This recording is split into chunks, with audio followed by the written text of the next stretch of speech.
What I'm sharing with you is not theory.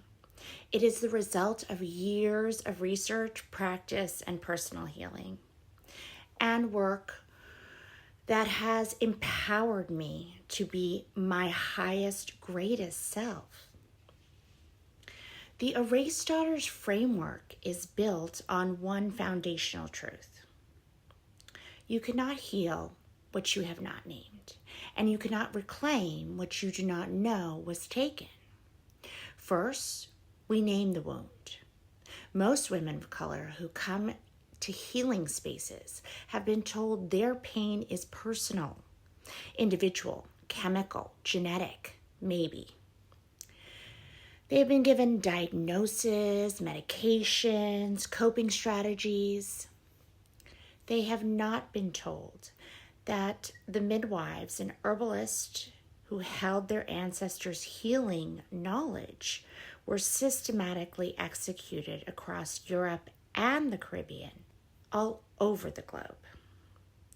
They have not been told that the legal systems that governed their grandmothers' bodies were specifically engineered to break the matrilineal line. They have not been told that their silenced voice has a documented history, and that the silencing was not accidental. The first act of the Erased Daughters framework is accurate diagnosis. You are not broken. You are the living evidence of a wound that was created deliberately and has never been treated at its root. Second, we meet the ancestral mother. Every woman in this framework is guided back to the mother ancestor, real, composite, or archetypal. The grandmother whose name has changed, the great-grandmother whose language was stripped, the healer in the lineage who was silenced. We locate her. We learn what we can of her story. We honor what she carried. Indigenous traditions across the world understood that healing the living also requires acknowledging those who came before. Modern trauma therapy is beginning to arrive at the same understanding through different language. Third, we reclaim the creative voice. The creative voice was not lost, it was suppressed. And suppression can be undone. In the Erased Daughters framework, art making is not an activity. It is a somatic healing practice. When you create in the tradition of your ancestors, even when you do not know the specific tradition, you are opening a frequency that erasure tried to close.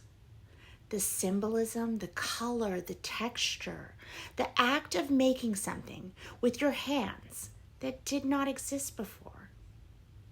These activate the same pathways that the suppression of creative voice shut down.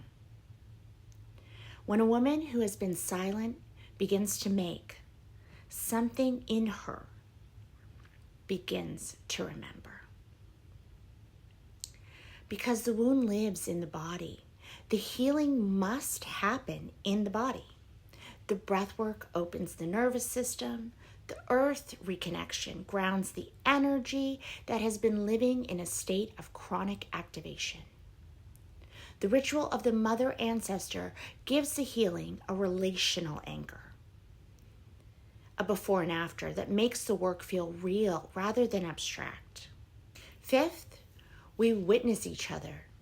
The most powerful moment in every workshop I have ever facilitated is when women speak their pieces.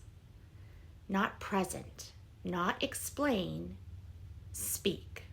When a woman who has been silent stands in front of another woman and says the name of her ancestor out loud, something happens in the room that I do not have a pure scientific word for. The body knows it. Every woman present feels it. That is co-regulation. That is community. That is the village structure that erasure tried to destroy, and that we are rebuilding one circle at a time. Healing is not a solo project. It never was. The village was the medicine. We're building the village back.